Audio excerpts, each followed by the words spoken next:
অস্ত্র হিসেবে শুল্ককে ব্যবহার করে সারা পৃথিবীতেই এক ধরনের যুদ্ধ বাঁধিয়ে চলেছেন মার্কিন president Donald Trump.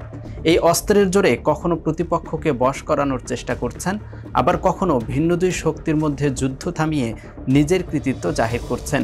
President Trump নিজেই বলেছেন, যুক্তরাষ্ট্র আসলে একটি শান্তিরক্ষক দেশ, আর সেই শান্তি এসেছে শুল্কের শক্তি থেকে। তার আরোপিত শুল্কের কারণেই নাকি এই বছরের শুরুতে দুই পারমাণবিক শক্তিধর প্রতিবেশী দেশ ভারত পাকিস্তান সংঘর্ষের পর যুদ্ধবিরতিতে রাজি হয়েছিল। এই শুল্কের জাদুর কাঠি দিয়েই পৃথিবীর প্রায় শখানেক দেশের নেতাদের ঘুম হারাম করে দিয়েছিলেন ট্রাম্প। চলতি বছরের শুরুর দিকে ট্রাম্প চীন, কানাডা ও মেক্সিকোর বিরুদ্ধে বাণিজ্য যুদ্ধ শুরু করেন। এরপর আরও প্রায় 90টি দেশের ওপর শুল্কের খড়গ চাপিয়ে দেন। যদিও দেশগুলোর সাথে ধারাবাহিক আলোচনায় শুল্ক সহনীয় পর্যায়ে নামিয়ে আনা হয়। ডোনাল্ড ট্রাম্পের শুল্ক যুদ্ধের সর্বশেষ সংবাদ বলছে, চীনের ওপর যুক্তরাষ্ট্রের বিদ্যমান শুল্ক ছাড়াও অতিরিক্ত আরও 100% শুল্ক আরোপ করা হয়েছে। দর্শক, চীনের ওপর আরোপিত এই শুল্ক এবং এর প্রভাব বিশ্লেষণে আপনাদের সঙ্গে আছি আমি জাকির হোসাইন। দেশের নাম্বার 1 ট্রেডিং অ্যাপ নিফটি ফার্স্টে পাচ্ছেন ট্রেডিং এর সব সুবিধা, dual exchange access, company analysis, portfolio তৈরি করা সহ আরও অনেক ইউনিক ফিচারের সাথে ট্রেড করতে ডাউনলোড করুন এক্ষুনি। ট্রাম্প তার মালিকানাধীন সামাজিক যোগাযোগ মাধ্যম ট্রুথ সোশ্যালে শুক্রবার বিকেলে চীনের ওপর শুল্ক আরোপের একটি ঘোষণা দিয়েছেন। সেখানে চীনের পণ্য আমদানিতে অতিরিক্ত 100% শুল্ক আরোপের কথা উল্লেখ করেছেন। বর্তমানে কার্যকর থাকা 30% শুল্কের ওপর এটি যোগ হবে। এর ফলে চীনা পণ্যের ওপর কার্যকর শুল্কের হার প্রায় 130% পৌঁছতে পারে। আগামী 1 নভেম্বর বা তার আগেই এই নতুন শুল্ক কার্যকর হতে পারে। ট্রাম্প স্পষ্টভাবে বলেছেন, চীন থেকে আমদানি করা পণ্যে অতিরিক্ত 100% পর্যন্ত শুল্ক আরোপ করা হবে। সেই সঙ্গে সব ধরনের গুরুত্বপূর্ণ সফটওয়্যার রপ্তানিতে নিয়ন্ত্রণ জারি করা হবে।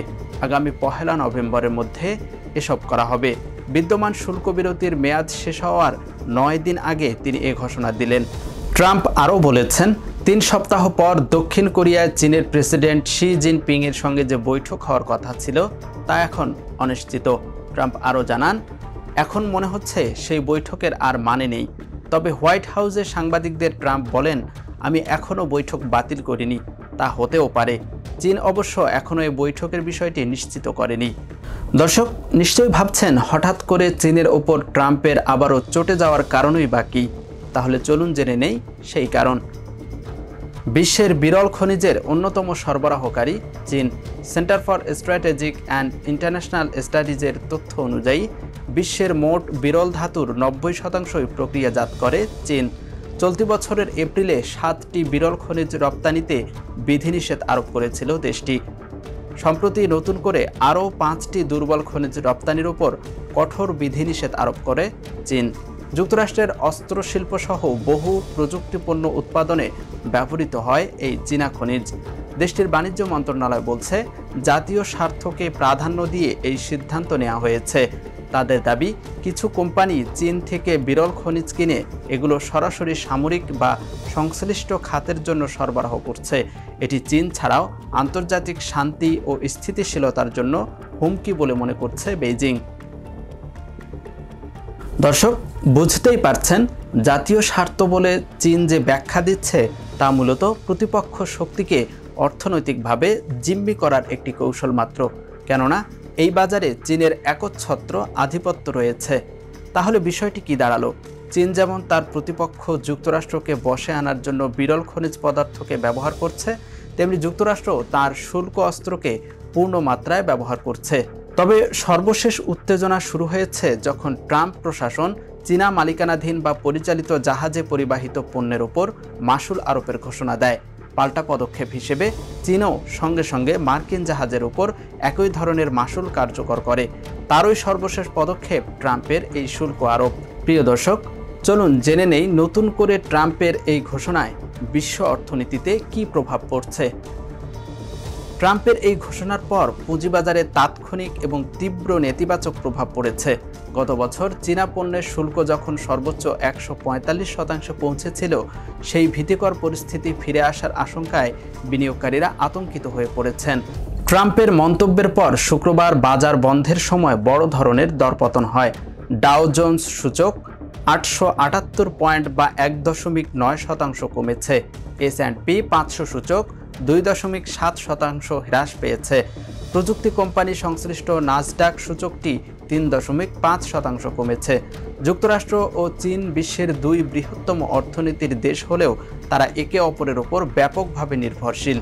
যদিও মেক্সিকো সম্প্রতি যুক্তরাষ্ট্রে পণ্য সরবরাহের ক্ষেত্রে চীনকে ছাড়িয়ে গেছে, তবুও ইলেকট্রনিক্স, পোশাক এবং আসবাবপত্রের মতো শত শত কোটি ডলারের চীনা পণ্যের ওপর যুক্তরাষ্ট্রের নির্ভরতা রয়েছে। অন্যদিকে চীনও যুক্তরাষ্ট্রের শীর্ষ রপ্তানি বাজারগুলোর মধ্যে অন্যতম। গত বছর শুল্কের হার যখন 145% পৌঁছেছিল, তখন যুক্তরাষ্ট্রের অভ্যন্তরীণ অর্থনীতিতে মারাত্মক প্রভাব পড়ায় ট্রাম্প প্রশাসন ইলেকট্রনিক্স পণ্যের ওপর এই শুল্কের হার কমিয়ে 20% করেছিল। সেই পদক্ষেপ ছিল প্রকারান্তরে প্রশাসনের পক্ষ থেকে নিজেদের আরোপিত শুল্কের অর্থনৈতিক যন্ত্রণা স্বীকার করে নেওয়া। গত মে মাসে উভয় দেশ সম্পর্ক স্বাভাবিক করতে সম্মত হয়েছিল। চীন মার্কিন পণ্যে শুল্ক 125% থেকে কমিয়ে 10% এবং যুক্তরাষ্ট্র চীনা পণ্যের শুল্ক 145% থেকে কমিয়ে 30% নামিয়ে এনেছিল। এই চুক্তিকে কেন্দ্র করে উভয় দেশের পুঁজিবাজারে উল্লম্ফন দেখা গিয়েছিল। ট্রাম্প দাবি করেছেন, চীনের বাণিজ্যিক শত্রুতা আকস্মিকভাবে শুরু হয়েছে, তবে কয়েক মাস ধরে উত্তেজনা ধীরে ধীরে বাড়ছিল। চুক্তি অনুযায়ী চীন বিরল খনিজের সরবরাহ বাড়াতে ব্যর্থ হওয়ায় ট্রাম্প একাধিকবার তাদের চুক্তি লঙ্ঘনের জন্য অভিযুক্ত করেন। এজন্য পাল্টা ব্যবস্থা হিসেবে যুক্তরাষ্ট্র প্রথমে চীনের কাছে এনভিডিয়ার কৃত্রিম বুদ্ধিমত্তা চিপ সহ কিছু আমেরিকান প্রযুক্তি পণ্যের বিক্রি সীমিত করেছিল, যদিও পরে এর অনেকগুলোতে ছাড় দেওয়া হয়। তবে ট্রাম্পের এই ধরনের শুল্ক আরোপের ক্ষমতা সুপ্রিম কোর্টে একটি ঐতিহাসিক মামলার রায়ের ওপর নির্ভর করছে। শিগগিরই এই রায় ঘোষণা হতে পারে। বিষয়টি আদালতে গড়া নয়, এই বাণিজ্য যুদ্ধের ভবিষ্যৎ আরও অনিশ্চিত হয়ে পড়েছে। দর্শক, এই ছিল আজকের আন্তর্জাতিক সংবাদ বিশ্লেষণ। এতক্ষণ সঙ্গে থাকবার জন্য ধন্যবাদ। ইউএফটি ফার্স্টের সাথে ট্রেড করুন যে কোনো জায়গা থেকে। ক্যাম্পাসে ক্লাসের ফাঁকে, ঢাকার জ্যামে বসে কিংবা ঘরে বসে, ট্রেডিং এখন হাতের মুঠোয়। তাই ট্রেড করুন যখন খুশি, যেখানে খুশি।